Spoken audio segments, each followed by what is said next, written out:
औज़ु बिल्लाहि मिनश शैतानिर रजीम बिस्मिल्लाहिर रहमानिर रहीम अस्सलामु अलैकुम व रहमतुल्लाहि व बरकातुहू dear students. It's class 8. The subject is math. Topic is continuously understanding quadrilaterals. ये हमारा टॉपिक जो है चल रहा है। इसमें हमने क्वाड्रिलेटरल का इंट्रोडक्शन भी जाना, फिगर्स भी देखी, पॉलीगन्स देखी, क्लासिफिकेशन ऑफ पॉलीगन्स देखी पहली क्लास में। आज कुछ और जो इसके इम्पोर्टेंट पॉइंट्स है वो हम डिस्कस करेंगे। एक है कन्वेक्स एंड कनकेव पॉलीगन्स।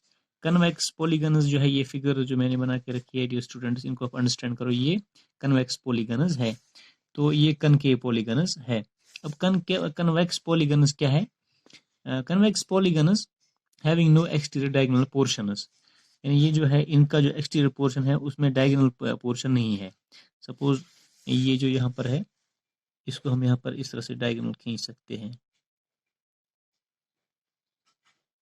या इस तरह खींच सकते हैं, या इसको खींच सकते हैं, या इसको खींच सकते हैं।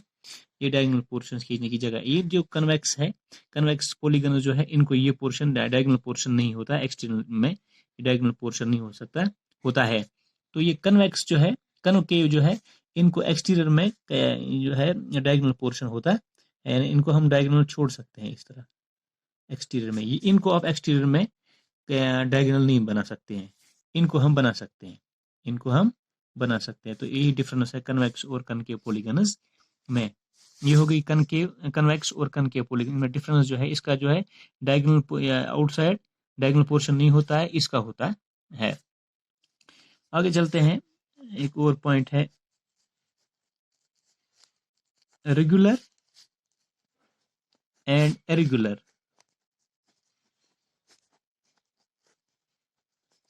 Regular and irregular polygons,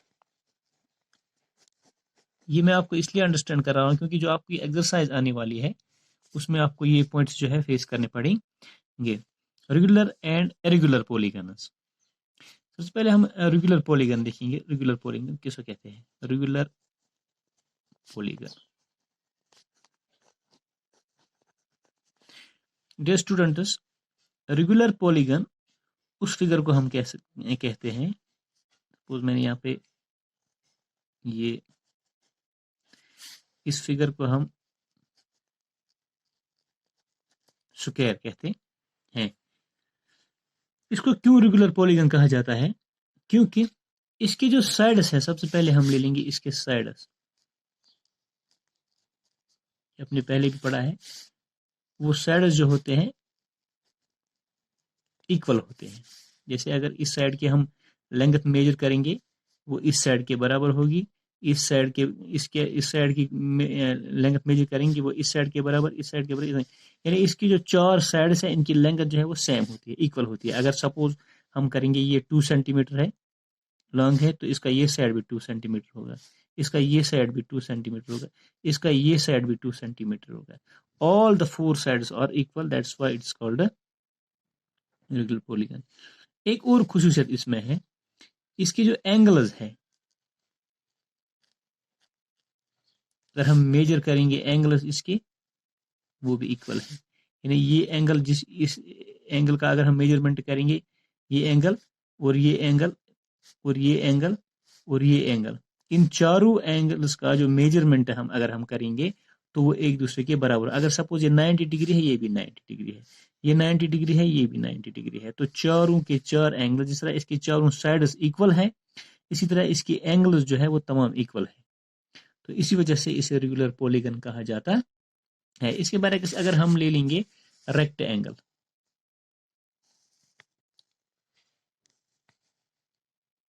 rectangle में क्या खुसूसियत है?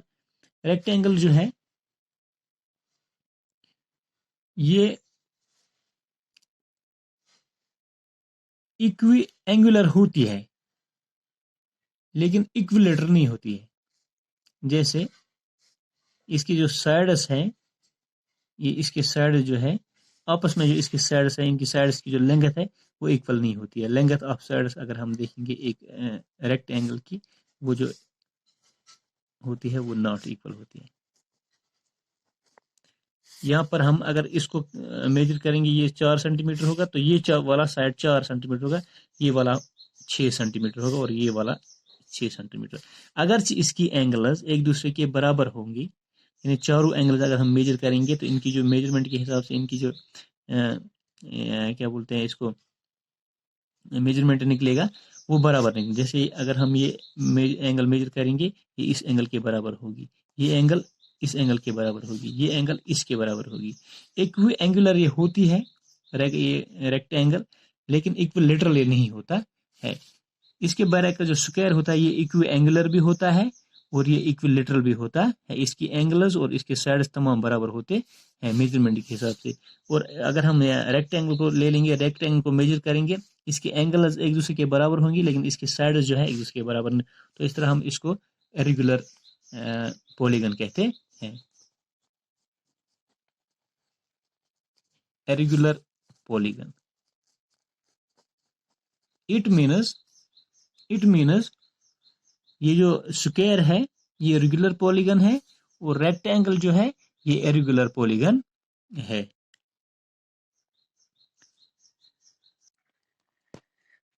आगे चलते हैं।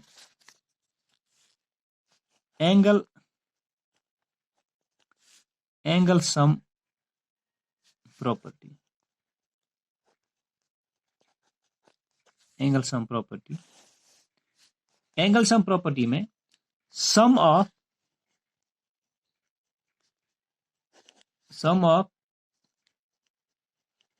Three angle of a triangle, sum of three angles of a triangle is equal to 180 degrees। ये जो एंगल की हम बात करेंगे, angle sum property of A polygon, तो अगर हम एक ट्रायंगल बनाएंगे, सपोज ये हमने ट्रायंगल बनाई,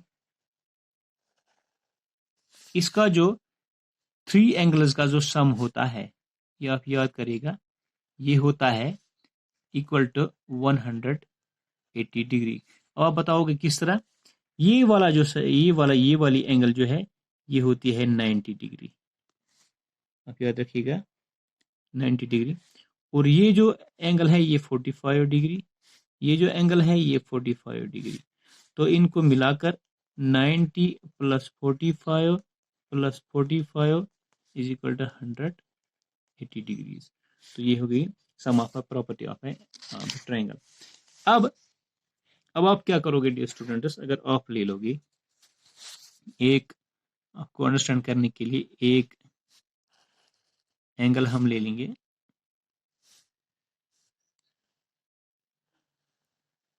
एक पॉलीगन हम ले लेंगे, इस पॉलीगन को हम बीच में डायगोनल लगाएंगे। सॉरी ये डायगोनल थोड़ा गलत हो गया, डायगोनल लगाएंगे।